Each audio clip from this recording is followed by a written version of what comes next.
আমার হাজবেন্ড কি করছে দেখি, কি করছে, রান্না করছে, কি রান্না করছে দেখি। কি করছো, কি করছো, কি রান্না করছো? হ্যাঁ, ধোকা আলু তরকারি আর ডিমের ঝোল। ধোকা আলু তরকারি, ডিমের ঝোল, আর সাথে কি থাকবে? এদিকে দেখো, থাকবে তেহেরি। তেহেরি, একটু জোরে করে বলো, এত লজ্জা করছো কেন? তেহেরি বানাবো, তেহেরি। তেহরি বানাবে, ডিমের ঝোল আর ধোকা আলু তরকারি। রেসিপিটা তো দেখাতে পারলাম না, অনেক কাজ ছিল তাই। তো আমি এইটুকুই দেখিয়ে দিলাম বন্ধুরা তোমাদেরকে, যে ডিমের ঝোল বানাবে, ডিম আর আলুটা ভেজে নিচ্ছে। আর এখানে ধোকাটা ভেজে রেখেছে, আলুটাও ভেজে রেখেছে, ধনেপাতা কুচানো আছে, পেঁয়াজ কুচানো আছে, এখানে মশলাটা পেস্ট করে রাখা আছে। আর এই দেখো মশলাটা পেস্ট করে নিয়েছে, লাল লাল ঝাল ঝাল মশলা। এটা দিয়ে হবে তরকারি, ধোকা আলুর তরকারি, ডিমের ঝোল, লাল লাল ঝাল ঝাল। আর হাজব্যান্ড খুব মন দিয়ে এসব বানাচ্ছে, আর আমিও সাথে আছি। এখন কি দিয়ে দিলে? তেল দিয়ে দিলে, আর কি দিয়ে দিলে? জিরে ফোড়ন দিয়ে দিলে। তারপরে দিয়ে দিচ্ছে মশলাটা, পেস্ট করে রাখা মশলাটা দিয়ে দিচ্ছে। এরকম মশলাটা কষে নিচ্ছে, রসুন পেস্ট দিচ্ছ গো, জিঞ্জার পেস্ট। জিঞ্জার পেস্ট, আচ্ছা। এখন দিয়ে দিচ্ছে নুন, লঙ্কা গুঁড়ো, একটু লঙ্কা গুঁড়ো দিয়ে দিল, আর দিয়ে দিচ্ছে হলুদ, আর দিয়ে দিচ্ছে একটু চিনি, আর জিরে ধনে গুঁড়ো সব বেটে দিয়েছে, বাটা মশলা দিয়েছে জিরে ধনেটা। দেখো চিনিও একটু দিয়ে দিয়েছে, একটু কালারটা লাল লাল হবে, চিনিতে টেস্টটাও আসে। প্রথমে কি বানাবে গো? প্রথমে তো কি বানাবে? প্রথমে আইটেম ধোকার তরকারি, আচ্ছা। এখন দিয়ে দিচ্ছে আলুগুলো, দিয়ে দিচ্ছে। মশলাটা কষানো হয়ে গেছে, দেখো বন্ধুরা মশলাটা কষানো হয়ে গেছে। মশলার কালারটা কি সুন্দর, দারুণ হয়েছে, লাল লাল হয়েছে। এখন আলুটা কষে নিচ্ছে। তো দেখো ঝোল দিয়ে দিল, আলুটা ভেজে নিল, মশলার মধ্যে আলুটা কষে নিয়ে ঝোল দিয়ে দিল। আর এটা একটু ফুটে গেলে তারপর দিয়ে দেবে এই ধোকাগুলি, তারপর দিয়ে দেবে। হয়ে গেল, তারপর এখন দিয়ে দিচ্ছে ধোকাগুলি। এই ধোকাগুলি কিন্তু ভাপিয়ে বানিয়েছে।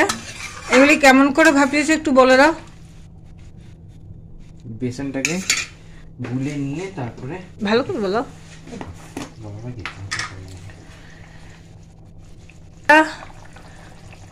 বেসনটাকে একটু ভাপিয়ে নিয়েছে, ভাপিয়ে নিয়ে এটা জলের মধ্যে ভাপিয়ে নিয়ে তারপর এটা সেভ করে কেটে নিয়েছে। একটু দিয়ে দিচ্ছে একটু ঘি, হয়ে গেল। এখন দিয়ে দিচ্ছে ধনেপাতা, আর এটা একটু কিছুক্ষণ ফুটতে দেওয়া হবে। তো দেখো বন্ধুরা ফাইনালি হয়ে গেছে ধোকা তরকারি, আর কত সুন্দর হয়েছে কালারটা। তো ফাইনালি হয়ে গেছে ধোকা তরকারি, আর এটা তুলে নিচ্ছি এখন বাটিতে। তারপরে আর একটা রেসিপি হবে, হবে ডিমের ঝোল। তারপর আবার কি বানিয়ে নিচ্ছে এটা দেখি দেখি দেখি। ও আচ্ছা, ডিমের ঝোল বানিয়ে নিচ্ছে। মশলাটাও সাতলানো হয়ে গেছে, আর মশলাটা সাতলে সব মশলা দিয়ে দিল, পেঁয়াজ রসুন বাটা দিয়ে দিল, আর সব রকম মশলা দিয়ে দিল। এখন ডিমটা আলু কষে নিয়ে ডিমটা ছাড়বে, ডিমের ঝোল। আমরা ডিমের ঝোল খেতে খুব ভালোবাসি, তাই আমাদের ডিমটা সব সময় থাকে। বা খুব সুন্দর হয়েছে তো কষাটা, মশলা কষাটা খুব সুন্দর, দারুণ হয়েছে।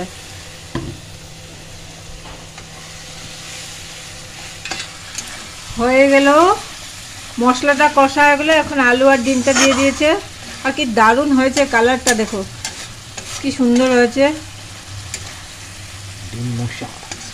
ডিম কষা, ডিম কষা বানাচ্ছে। তো হয়ে গেল ফাইনালি, ডিমের ঝোলটা হয়ে গেল। এখন বানানো হবে তেহেরি, আর তেল গরম মশলাটা রেডি করে রেখেছি। এখন চালটা ধুয়ে নেব। তো তেহেরির জন্য নিয়ে নিচ্ছি চালটা, 2 কাপ চাল নিয়ে নিচ্ছি। কি চাল গোটা? এটা বাসমতি, বাসমতি চাল নিয়ে নিলাম 2 কাপ। এই দেখতে পাচ্ছ বন্ধুরা, বাসমতি চাল 2 কাপ নিয়ে নিচ্ছি। ফাইনালি বন্ধুরা আমাদের রেডি হয়ে গেল এই লাঞ্চের থালায়। আর এখানে রয়েছে তেহেরিটা আমি তোমাদের দেখাতে পারিনি, কারণ কি তেহেরিটা বানানোর সময় আবার অন্য কাজ ছিল, আমি চানে চলে গেছিলাম, তাই আমি তেহেরিটা দেখাতে পারিনি রেসিপিটা। এই তেহেরি হয়ে গেল আজকের আইটেম, তেহেরি আর ধোকা আলু দিয়ে ঝোল আর ডিমের ঝোল আর দই আর লেবু আর লঙ্কা, বাস এটা হচ্ছে আমাদের লাঞ্চের আইটেম। তো দেখো এখন আমরা খেতে বসছি। চলো আজকের মতন ভিডিওটা এখানেই সমাপ্ত করছি। বাই বাই, টাটা, সবাই ভালো থেকো, সুস্থ থাকো।